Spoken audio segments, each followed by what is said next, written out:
اے میرے بہادر بیٹے، میں نے تجھے پیدا کیا ایک غلام ہندوستان میں، لیکن آج تیری ماں تجھے دفن کر رہی ہے ایک آزاد پاکستان میں۔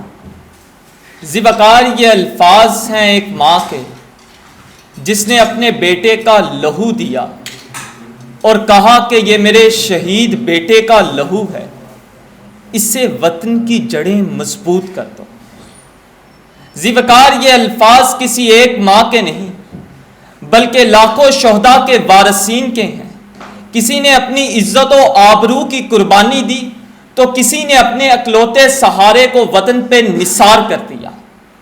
ان کی آنکھوں میں صرف ایک ہی چمک تھی، آزادی کی چمک، کہ نئی آنے والی نسل ایک ایسی آزاد ریاست بنائے گی کہ جس کے نقیبوں کے ہاں انصاف کا بول بالا ہوگا، سجدہ گاہوں کی توقیر و حرمت ہوگی، سسکتی تنظیموں کے تن بسمل میں روح آزادی ہوگی، نئی صبح کے سلاد درد کو دوا، سرسر کو صبا اور ظلمت کو ضیاء کا پیرہن بخشیں گے۔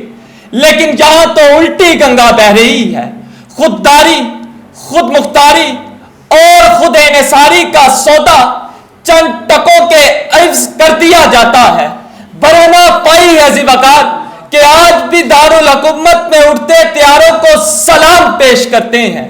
بھیڑ تو بہت ہے لیکن قحط الرجال ہے کوئی مائی کا لال جو فیصلہ آباد کی ختیجہ کا محافظ بنے؟ پھر ذوقار ایسے میں کوئی جائے تو کہا جائے کہ سلیمان سر بزانو اور سبا ویراں سبا آسیب کا مسکن، سبا آلام کا انبارے بے پایا، گیا سبزاؤں گل سے جہاں خالی، ہوائے تشنائے باراں، طیور اس دشت کے منکار زیر پر، تو سرما ور گلو انسان سلیما سر بزانو۔ اب کہاں سے قاصدے فرخندائے پہ آئے، کہاں سے کس سبو سے کاسائے پیڑی میں آئے، کہاں سے کس سبو سے کاسائے پیڑی میں آئے۔ بے حال وطن کے بدحال مکینوں، یہ وقت پر رنجیدگی کی بجائے ہمیں ہاتھوں میں ہاتھ لیے، جذبوں کا ساتھ لیے اس دھرتی ماں کا قرض چکانا